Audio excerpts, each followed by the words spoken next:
वो 2 साल लगातार सिंगल निगाहबाजी की 2 साल जीते। उसके बाद फिर वो मेरा जरा कमेटी जी लगती सरकारी वो मुलतवी हो गई, यानी कैंसल हो गई।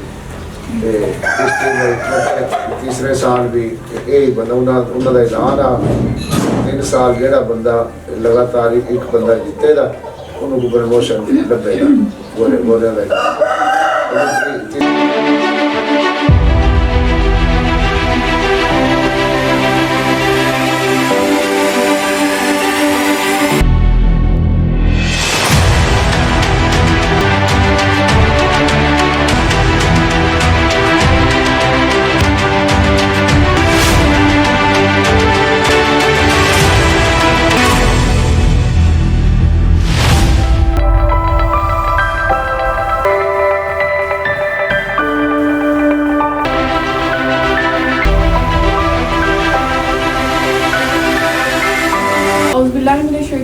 बिस्मिल्लाहिर्रहमानिर्रहीम।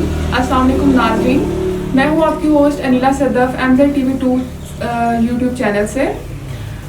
नाज़रीन, आज मेरे लिए बहुत ही इंतहाई अहम दिन है। आप सबसे अपील है कि हमारा यूट्यूब चैनल जो है MZ TV2 इसको सब्सक्राइब कर दें और घंटी का बटन भी दबा दें ताकि हमारी वीडियोज़ आप बर वक्त देख सकें। नाज़रीन, आज मैं बहुत ज़्यादा खुश इसलिए हूँ क्योंकि हमारे सामने बैठी काबिल एहतराम शख्सियत चौधरी मुख्तार अहमद उर्फ सीकर अली ना सिर्फ एक नावल घुड़सवार और नेज़ाबाज हैं बल्कि नेज़ाबाजी और घोड़ों के शौक से इनके ख़ानदान का जो ताल्लुक़ है वो 150 साल। इनसे चंद अहम और मालूमाती सवाल करते हैं। अस्सलाम वालेकुम मुख्तार साहब, कैसे हैं आप? पुराना है तो आइए जी। तो मुख्तार साहब, मुझे पहले सिर्फ इतना ही मालूम था कि आप एक मंझे हुए और नवेकले सवार हैं। बाद में हमारी तंजीम के सेफ कल्चर मूवमेंट के सदर और पाकिस्तान में नेज़ाबाजी को फ़रोग देने वाली सहाफ़ती शख्सियत महर ज़फ़र इकबाल ज़फ़र साहब ने बताया कि आपका जो ख़ानदान है वो 150 साल से घोड़ों नेज़ाबाजी के शौक़ से वाबस्ता है। तो आप अपने ख़ानदान का पस मंज़र, इसकी तारीख़ और नेज़ाबाजी के बारे में बताएँ। ये साडा नस्ल आमदा पिया। साडे दादा साहब जो दादा साहब उन्होंने 2 साल कमेटी की गुजरात वाली, तो उसके बाद नस्ल दर नस्ल आमदा पिया। भी साडे नेज़ाबाजी शौक करते रहे वाल साहब, तो उसके बाद मैं भी करना, मैं 12-14 साल का मैं भी कर लगा। उसकी फिर मेरा बेटा है ये भी 12-13 साल का है, ये दूजा तीसरा साल है, ये भी करता पे नस्ल दर नस्ल दूजी असी छोटे जे जिमीदार हाँ। नस्ल दर साडा शौक है। असी ना कोई बड़े जगीरदार हाँ, ना कोई असी कोई बड़े फैक्ट्रियां दे मालक हाँ। एक साडा शौक है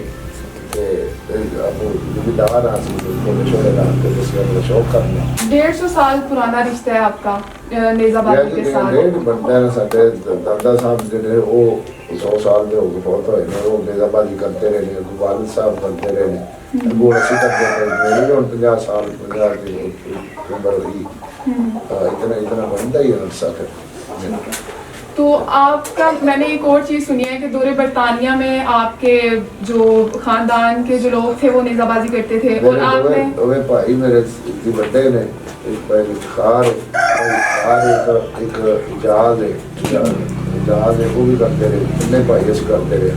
वालिद साहब असी छोटे छोटे वालिद साहब ने सानू दस्सिया, असी साडे उस्ताद भी है, वालिद भी है, उन्होंने सानू दस्सिया असी तिन्ने भाई नेज़ाबाजी करते रहे। तो मैंने सुना था कि उस दौर में आप पहले 2 साल तो आप नेज़ाबाजी जीतते रहे हैं, तीसरे साल लोगों को ये डर था कि इस साल भी आपका ख़ानदान ही जीतेगा, तो कोई साजिश हुई थी, उस साजिश के तहत मेला कैंसिल करवाया गया। तो असल हक़ाइक़ क्या है वो बताइए। उस वेले इतने गोरे की हुकूमत है, असी सुना उस वेले गोरे की हुकूमत है।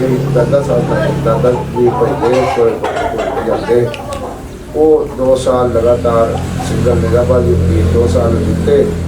उसके बाद फिर वो मेरा जरा कमेटी जी लगती सरकारी वो मुलतवी हो गई, यानी कैंसल हो गई। तीसरे साल भी यही बंदा उन्होंने ऐलान आ 3 साल जो बंदा लगातार एक बंदा जीतेगा उन्होंने प्रमोशन लभेगा बोले तीसरे साल जी है फिर वो कमेटी मुलतवी होगी, कैंसल होगी, वो ना होगी। अगू 2 साल फिर मैं भी जीती कमेटी गुजरात स्टेडियम में स्टेडियम जो बनया नवा उस वे मैं 2 साल सिंगल जीत्या। उस वे मैं 14-15 साल का हाँ, तो फिर दूजे साल मैं सिंगल जीते सैक्शन जीते। तिने भाई असी भाई गए साढ़े चाचा का भाई वो नज़ीर अहमद वो करता। ठीक है, तो आप ये बताएं कि अब आपके पास कितने घोड़े हैं और उनके नाम क्या क्या हैं? और घोड़े साढ़े पास 4।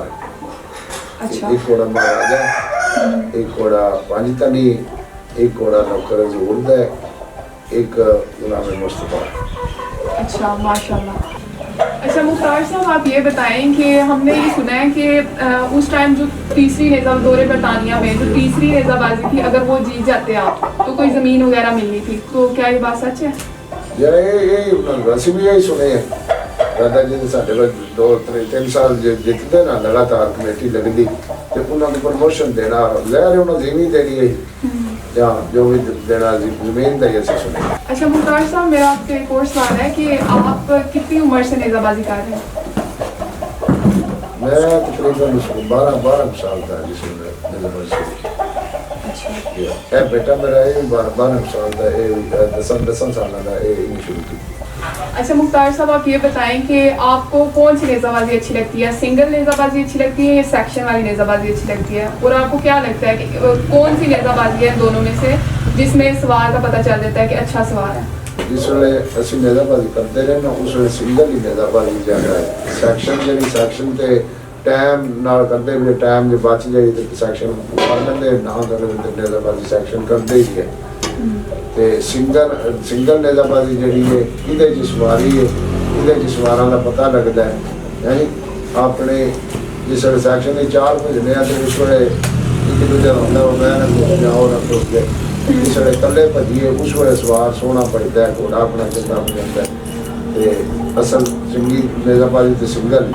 तो अब हमारे जो नेज़ाबाजी का शौक रखने वाली आवाम है और MZTV2 के नाजरीन हैं उनके लिए तो पैगाम देना चाहिए। बंदे जेडे गलत कामों के बच्चे लगते हैं, मेरे बच्चे ने ऐसे सुबह मेरे नाल आते हैं, दिहाड़ी भी आते हैं, घोड़िया का शौक है, चलो दूसरे कामों के बच्चे रहेंगे नशा तमाशा की बच जान दे जे इन्हों की अल्लाह जिंदगी करे किस्मत चोड़े उन्होंने अपना ये साडा शौक है प्यो दादे का ये करन दे इहदे खप जान दे पर ना जान दे। अच्छा। ये एक साडा जिम्मेदारा शौक है, असी अपना करना साडे नाल इहदे च कोई सानू कोई मदद करती है ना कोई दूजा करता है, ये फिर असी अपना आप ही करना अपनी जेब विच। चलो मेल मुलाकात उत्थे जाने सारे एक दूजे नूं भरा मिलने जिन्ने सवार दूजे तमाशे हुंदे ने साडे उत्थे मेल मुलाकात का एक जरिया उन इकट्ठे होते हैं उत्थे मिलने गिलने। चौधरी मुख्तार अहमद सिकर अली जो है उनके दूसरे बेटे उजैर साहब, उनसे हम थोड़ी सी बातचीत करते हैं। आप कोई हमारे जो नेज़ाबाजी के शायकीन हैं उनको कोई पैगाम देना चाहें? अस्सलाम वालेकुम। मैं पैगाम देना चाहता हूँ कि जो हमारे मुल्क में नेज़ाबाजी हो रही है पाकिस्तान में, ज़्यादातर घुड़सवारी इस वक्त आगे जा रही है और हमारे नए सवार हैं जो नए क्लब बने हैं अभी, उसमें बहुत नन्हे सवार भी हैं, बहुत बड़े सवार भी हैं, अच्छे भी हैं। वो उनको चाहिए कि आगे उनकी नस्लें भी चलें ताकि ये शौक़ ज़्यादा बढ़ सके, क्योंकि ये तकरीबन बहुत पुराना शौक़ है और जिसकी वजह से ये नेज़ाबाजी चल रही है सब कुछ। और ये जो न्यू जनरेशन के बच्चे हैं वो ज़्यादातर जो साहब ये सिगरेट पी रहे हैं, चरस पी रहे हैं, नशे तमाशे कर रहे हैं, उनसे परहेज़ होगा अगर इस तरफ जाएंगे तो। शुक्रिया। बहुत शुक्रिया चौधरी मुख्तार अहमद साहब, आपने हमें वक्त दिया। और नाज़रीन, ये मेरा पहला विज़िट था, अपनी राय से ज़रूर नवाजिएगा। इंशाल्लाह MZTV2 की टीम ये मिशन जारी रखते हुए जहाँ भी आप सकाफ़त के फ़रोग़ के लिए आवाज़ देंगे हाज़िर होगी। अल्लाह हाफ़िज़।